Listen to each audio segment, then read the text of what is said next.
Levy. I think very few of us expected that strike on Tuesday. We know Qatar has long hosted Hamas officials to mediate negotiations with Israel.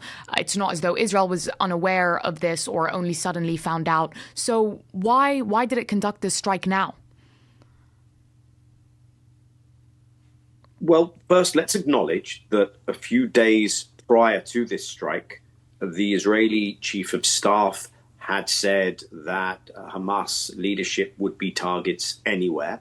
Apparently, clarifications were asked for and given by the Mossad chief that there would not be strikes in Doha. We see what that was worth.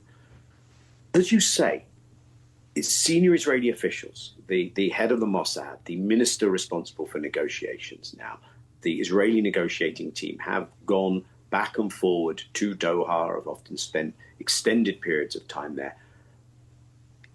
Qatar has been one of, and in fact, the lead accepted mediator.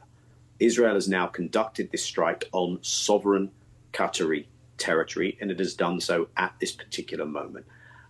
So the question then as to why now would seem to revolve around this increased momentum, this increased verbiage coming out of the Trump administration. We're putting a deal forward. It's now or never. Hamas apparently being forward-leaning in pretty much continuing to put forward the, let's be honest, reasonable terms that they had set out throughout this and saying they would engage with this. Mm-hmm.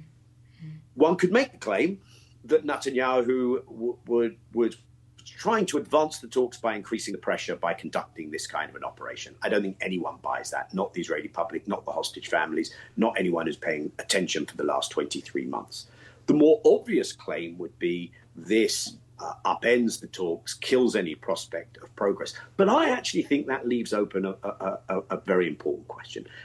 Did Israel really have to revert to something so overt, so in your face, in order to achieve that? Israel knows how to scupper these negotiations. Israel is used to playing the Americans, getting them to align with its narrative. This doesn't feel to me like it was driven by any Israeli sense that they were on the precipice of being pressured into something. And in fact, if the Americans had reached a place where they were determined to get the Israelis to agree, would this be the way